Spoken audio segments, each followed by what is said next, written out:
don't think I've said that on here. We got new kittens.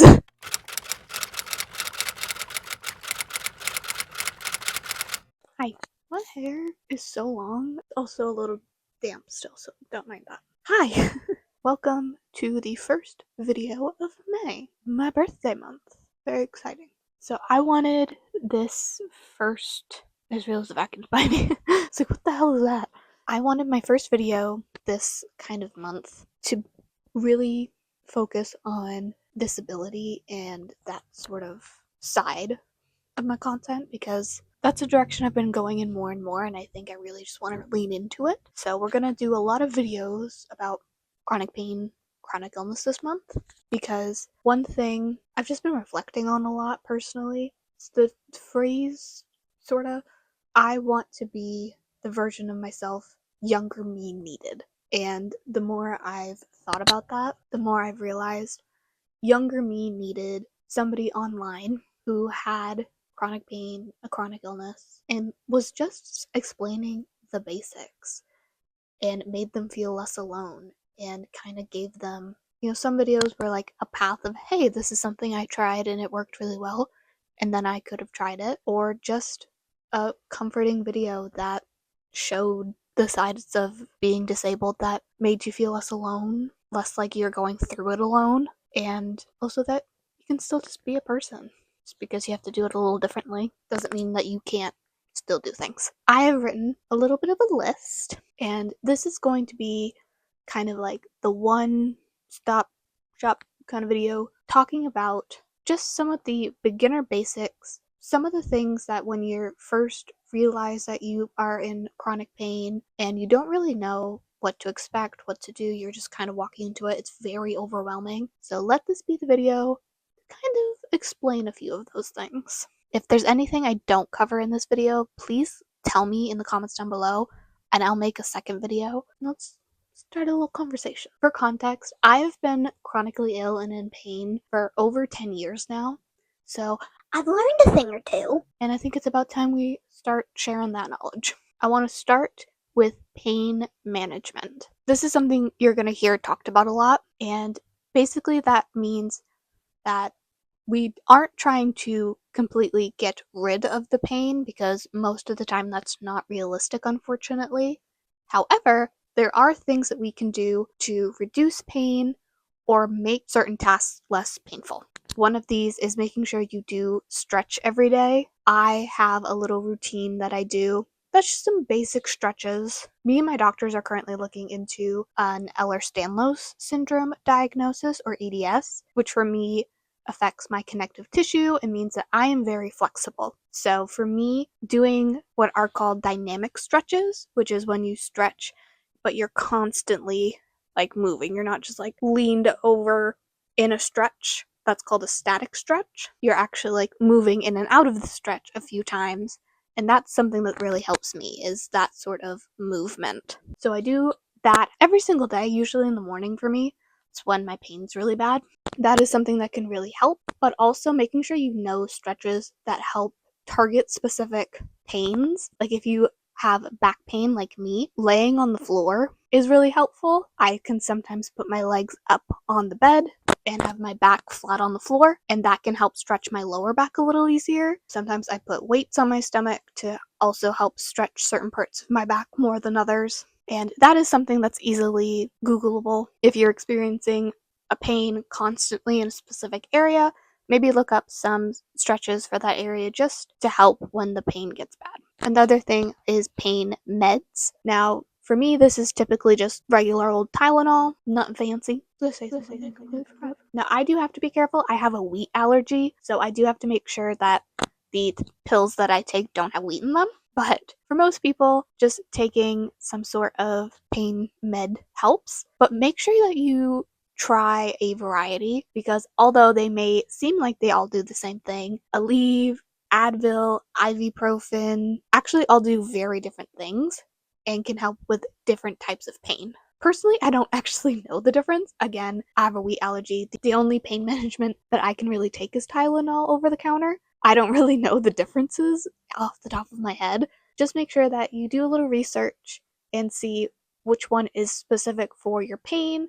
If it's, your stomach, your joints, if it's swelling, if it's your muscles, and if that's a little overwhelming, just use what you have. See if you have more than one type of pain med, and if that pain med isn't working, try another because it may help. Also, this goes for any over-the-counter drug, is the generic version of that drug works just as well as the name brand. I don't always, again, don't always follow in it. I'm not always able to do that because of my wheat allergy, but if you can get the generic versions. They work just as well, and you can usually get a lot more of them for a lot cheaper. So also make sure you keep that in mind. If you look on the back of, do I have a, no, they're all behind you. Okay, I don't have anything on me right now, but if you look on the back of a pill bottle, it'll say like, hold on. This isn't a pill bottle, but it's gonna serve the same purpose. This is a bottle of sunscreen. So this is the back. It'll say, it's like an ingredients list, like in food. You can see it says drug facts, and it says active ingredients, and then it lists, I don't know if it's gonna focus, but it'll list the active ingredients. That's the actual drug that is in the product. So if you're trying to find an over-the-counter version, like the generic version of a pill, and you don't know which one is which, look at the name brand one under the active ingredients, and it'll read the actual drug that's in it, and then you can find the generic version to try. So the last thing I want to cover for the pain management section is the difference between using ice and using heat, because this really like fucked with me when I was first trying to figure it out. The basic thing that you need to remember is ice numbs pain and heat soothes pain. When you have that high pain, or you know you're going to do something that's going to trigger that pain, you need to figure out what you want to do. It's kind of the way that I did it. I'm going to use my knee pain and my back pain as example. So my knee pain, I used to do a lot of sports, and it would be like really sharp shooting pain, so it kind of felt like somebody was stabbing into my knee. Obviously it wasn't, but that was the type of pain that I was experiencing, and I found that the ice numbing that pain was the most beneficial for me, where my back is a mix of joint swelling and muscle tenderness. So it feels like a very dull ache, like it might have a bruise kind of feeling. And I find heat the most helpful for that pain. And also, this is going to lead into the next thing, which is to document your symptoms. And documenting what helps the pain, your pain management, is actually going to be really helpful for your doctors, because depending on what you find actually helps can actually show them what is being affected by like the pain. So like on my back, I know it's my joints and muscle swelling because that dull pain is usually indicative of some sort of joint or muscle swelling. Versus the sharp shooting pain can sometimes be your nerves or something wrong with your bones themselves, a tendon, like more of a physical damage kind of thing. We are moving into documenting your symptoms. So for me, here, I can actually show you because it's right in front of me. I have this little tracker here. You don't have to do it like this. I just like pretty colors. Where I just sort of take a minute at the end of my day and I write down what I kind of felt that day. So if I had a lot of joint pain, if I had any sort of POTS flare up, which is another condition I'm looking into with my doctors, I kind of document that if I feel those kind of symptoms. If I fainted, if I had an allergic reaction, because I have those sometimes, I just like to make sure that I have those noted. If I had just a basic low pain day, it's also something I document. My period, because my period can trigger a bunch of symptoms, so making sure I know when that is happening can kind of help explain a lot of that. And then tummy troubles, mental health, and migraines / headaches. So those are the things that I track personally, but if you are new to this, you probably are still trying to figure out what your symptoms are. So what I recommend is just get back to my notes for the video, just get a normal, basic, plain journal and just write the date and any symptoms that you remember feeling that day. Either do it in the morning, do it for the day before, or doing it in the evening, just so you have those documented and you can start recognizing patterns that keep popping up. So if you have a lot of hip pain, okay, well, what was I doing that day that may have caused this pain? And is there something I can do to help with that? So you on your own can kind of figure it out. But also when it comes to your doctors, you can have a better idea walking into it what you want to talk to them about and what they can help you with. Because as much as you can do things on your own, there is a point where doctors need to get involved, especially for your health. Another thing I recommend is to document your wins. This is a new thing I've been doing, and it has been immensely helpful for my mental health. So I journal every day, both like with this documenting and just normal, like, write your thoughts out journaling. But at the very beginning of that time in the morning, I write down 3 or however many wins I can think of from the day before. Now, these can be big wins, like when we got our new kittens. I don't think I've said that on here. We got new kittens.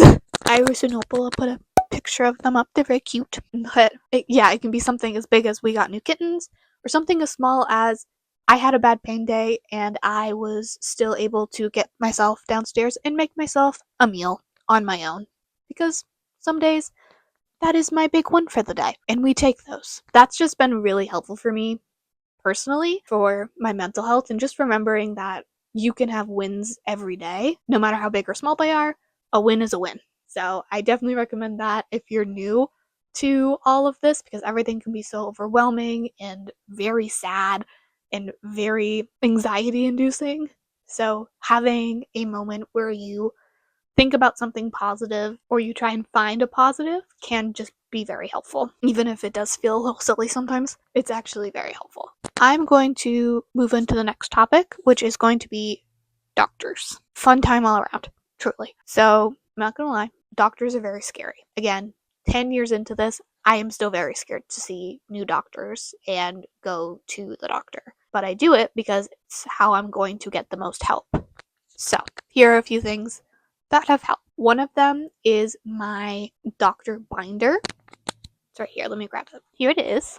Now, I have a full-fledged binder, but I also have just like a normal folder, and you can totally just buy a cheap folder at the store, or if you have one, just use that. You don't need a full binder. Again, I've just been doing this for so long, I just have a lot of paperwork at this point, and having this is very helpful. One, because you can kind of keep hold of any sort of documents or anything you get from the doctors, any tests, any results that come in, all of that stuff, and you can have it all in one centralized place. But what it's also really helpful for is being able to just have the documented proof of certain things. I don't want to put too much negativity into this, but I do want to be honest. And having this binder was extremely helpful with my recent GI doctor, because the one I was seeing before him had me do a gastral emptying test, and he told me, the second to last doctor, that that test came back normal. But when I went to go see this new GI doctor, because I was getting some bad vibes from the previous one, he told me that in his notes on his end, it said that my gastral emptying was slow and it needed to be looked into. And I was able, because I had my binder, to pull up the exact letter that he had sent me that said everything was fine, when in reality it wasn't. And so that was just something that was very validating at the time, that I knew something was wrong. A test showed that it was wrong, but sometimes a doctor just will not listen to it. Again, it is one of those things that it is very important to have on hand. Also, you can see how loved it is because it's been sun bleached. I also like this one specifically because it has a little clipboard on the front of it, so it helps with filling out paperwork when you first get there. If you're looking into a binder, I suggest one with one of those. Another thing when it comes to doctors is they are very overwhelming and scary. What I find is, just when I get the appointment, is I go in and I walk in with no expectations. I have, my symptoms that I've gone over in my head that I know I'm going to talk about, things that I usually before I get there, I kind of go over my head everything I want to talk about, what my expectations are. If it's a brand new doctor, just usually talking, seeing where they want to take things. If it's a doctor I've seen before, do I have test results we're going to talk about? Where do I think the next steps are going to be? That kind of thing kind of helps me focus in and not worry too much about anything else. One thing I really like doing afterward is having some sort of debrief about it. Usually for me, this is with my mom. I usually sit with her and we just sort of talk through everything that I talked about with the doctor. It's just really helpful for me with my anxiety. I tend to have some memory gaps and I will completely forget things. So being able to sit and talk with my mom. It's not that she always remembers every single little thing. She doesn't. I don't need her to. It's more that having that repetition of we talked about this and we're going to do this, and then going to my mom and be like, okay, this is what we talked about. This is the next steps. This is what's going to happen. It just kind of helps reassure that everything is happening, I guess is the best way I can put it. Because I can get very dissociated when I'm at the doctor's. So it's another way of being like, this happened, this is what we're doing, and you're gonna do it. But if you don't have a person to talk to, just writing it down can be helpful. Just like in a notebook. Again, just that repetition can be very helpful if you find, like me, going to the doctors being really disorienting and very anxiety inducing. Just taking a second to kind of go over everything and make sure that you're happy with it as well can be very helpful. I need a water break. You like my new cup? Strawberry shortcake. I also got a strawberry shortcake shirt. Been a very strawberry shortcakey girl. 2 more things I want to go over and then I think that's it for me. One big thing is the importance of having a routine. It sounds very basic, but it is actually extremely helpful, especially for me having conditions that make me very dysregulated. Having a set routine that I do every day, it's so helpful. And I can do dedicated videos. I did a night routine recently, but I can do a dedicated morning routine video. I kind of want to. Probably gonna do it this month. Where I just do the same things over and over again. And it just makes me, again, it helps with that regulation. It helps with having that routine. It gives my body some sort of predictability. But one thing I find really helpful with having a routine is by the end of it, I have a better idea of what I'm going to be able to accomplish that day. Because with chronic pain and chronic illness, your ability levels and your tolerances can change day to day, hour to hour, minute to minute. So having a good routine where it's like, I don't really have any expectations, I just want it done by this time, and that's it, is one of the most helpful things I've ever done for myself. Because by the time I start my work for the day, I have a good idea of what my energy is like, what my pain is like. I've had enough time to think about what I did the day before and how that's going to affect me today. And I have some time to sit down and really plan out my day and figure out what I am and am not able to do. Planners really help with that. I kind of have a weekly to-do list and I do write it out in like, okay, let me show you this week. So I write it out like this, where I put something I want to do every day on it, but like you can see certain days, like today is Tuesday when I'm filming this, and you can see certain things from days that haven't happened yet are highlighted, and that's because I didn't have the energy to do the thing that I planned to do that day, but I can kind of switch things around and do something else that is going to be less energy. So yeah, having that routine, that's loud. I don't know if that picked up on the mic. Having a solid morning routine helps me figure all of myself out. So when it comes time to work, I can solely focus on my work and not be trying to do everything to then crash an hour later and not be able to do anything. The very last thing I want to put at the end of this video is mobility aids. I am a cane user most of the time. I do have a walker rollator. I don't know if you can tell, but that's one of the things that's behind me in the shot. Those are the two that I use the most. I've never used a wheelchair yet, but I can definitely see the appeal of them. When it comes to needing or trying different ones, again, if a doctor gives you a recommendation, start there. But if not, I would say go for a cane to start, and then go into walkers, wheelchairs. They are just more expensive. This cane I got maybe $10, or was it 15? I don't remember anymore. I got it so long ago. This one has a 4 foot, has like 4 feet at the bottom of them, so it can stand on its own, which I really like. And of course, you can customize them and put cute little charms on them like I have. But the one thing I do want to put is, regardless of if you're trying mobility aids or not, remember that if you do try one and you find them helpful, you need them. Mobility aids for an able-bodied person are inconvenient. Like, it is much easier to go about life without a mobility aid. So if you are trying one and you find that they are actually very helpful and make your life more easy, more convenient, you need the mobility aid. And you should use the mobility aid. Like, I found, for me, using a cane meant that I had something to lean on in the store. I could use it to help me with balance, and it made going shopping fun again. That's a big reason why I use them. And my walker is something I started using last summer, and being able to have a seat wherever I went was extremely helpful for me, which is why I think a wheelchair would also be helpful, but that's not exactly financially in the cards right now. So we'll get there at some point. Those are all of my notes and ideas. If you have any questions or if you want me to talk about something specific, please leave them in the comments down below. I would love to talk about it. I think that's it for me. So thank you guys so much for watching this video. If you liked it, please like and subscribe. It really helps me out. On screen now are my social media handles if you'd like to see more day-to-day things that I get up to. And with that, I will see you next week for a brand new video.